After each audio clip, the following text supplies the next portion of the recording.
ท่านผู้ชมที่เคารพและมาเบิ่งที่บรรยากาศของการวางแสดงและขายสินค้าอยู่ที่ศูนย์การค้าลาวไอเทคเนื่องในโอกาสงานบุญนมัสการพระธาตุหลวงเวียงจันทร์และการวางแสดงขายสินค้าประจำปี 2025 ซึ่งเห็นได้ว่าปีนี้แม่นมีความคึกคืนในโอกาสงานบุญนมัสการพระธาตุหลวงเวียงจันทร์และการวางแสดงขายสินค้าประจำปี 2025 นอกจากกิจกรรมที่ได้จัดอยู่สนามหลวงแล้วยังได้มีการวางแสดงและขายสินค้าอยู่ศูนย์การค้าลาวไอเทคเคียงคู่กันไปในแต่ละปีท่านางคำพาคำบุญเฮืองห้องผู้อำนวยการบริษัทลาวเวิร์นให้ฮู้ว่างานวางแสดงสินค้าเฉลิมฉลองบุญนมัสการพระธาตุหลวงเวียงจันทร์ที่ศูนย์การค้าลาวไอเทคแม่นเริ่มแต่วันที่ 1 ถึง 9 พฤศจิกายน 2025 โดยมีหลากหลายกิจกรรมกับบรรยากาศที่เป็นสวรรค์เมืองลาว มีทั้งวางแสดงขายผลิตภัณฑ์สินค้า มีทั้งความม่วนซื่น บันเทิง และอาหารการกินที่หลากหลายเต้นที่สุดปีนี้จะเป็นการแข่งขันเนาะฟ้อนซาบประดาวเฮียนเก้าสมหลังรุ่นมัธยมเนาะเต้นที่สุดณปัจจุบันอันที่สองมาเป็น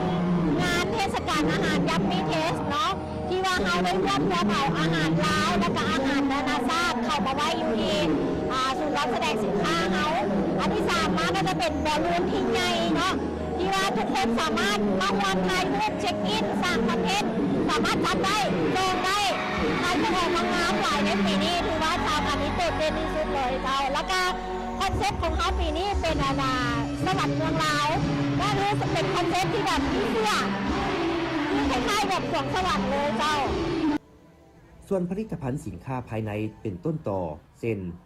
ผลิตภัณฑ์สินค้ากสิกรรมหัตถกรรมและผลิตภัณฑ์วัฒนธรรมสินค้าโอดอปผลิตภัณฑ์อุตสาหกรรมโฮงจักรโรงงานขนาดใหญ่กลางและขนาดน้อยเพื่อสร้างเงื่อนไขให้มีการนำเอาผลิตภัณฑ์สินค้ามาแลกเปลี่ยนวางแสดงและขายในงานนี้งานของนมัสการพระธาตุหลวงแต่ละปีนี้จะเอาแต่อยู่เดินแต่ว่าปีนี้ได้เข้ามาอยู่ในไอเทคและก็บุตรหนึ่งอยู่ในพระธาตุหลวงผลิตภัณฑ์หลักๆที่ว่าพวกเรามียาในเรื่องสุขภาพและก็มีน้ำมันวาลุสีนวดเส้นตัวสีแดงนั้นมันจะเอิ้นว่าใส่ได้ทั้งนวดและก็ใส่ได้ทั้งไฟไหม้น้ำมันลวกและเป็นบาดเป็นแผลและมีปัญหาเรื่องระบบขี้หิดขี้เงื่อนขี้เกียจขี้กากนะประเภทพวกนี้นะครับจะใส่เวลาดีแล้วจะบ่ดังจะใส่คออยากให้พ่อแม่พี่น้องเนาะในบ้านในเมืองชาวลาวเฮานี่นะลองมาหันมาลองเปิดใจอยากให้ใช้ผลิตภัณฑ์ของคนลาวเพราะว่าผลิตภัณฑ์นี้เนาะมันจะมีหลายงานที่สำคัญคืองานบุญพระธาตุหลวงนี่เฮาจำเป็นต้องเอาสินค้าที่มีจุดเด่นนี่มาเอกเฮาจำเป็นโลดเอาต้องมี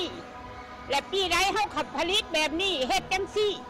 แล้วก็บ่แม่นมีแต่เท่านี้เมื่อปากซองเฮายังมีหลายๆสินค้าแต่แม่นสินค้าเกษตรเป็นหลักจะบ่แม่นแนวอื่นจ้ะแม่นเกษตรโลดแต่ว่า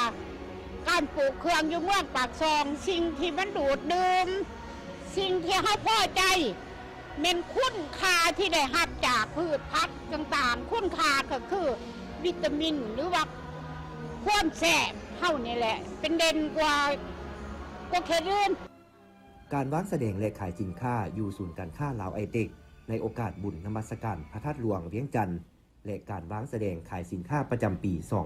2025 มีความหมายสำคัญพอเป็นเวทีให้ชาวค้าขาย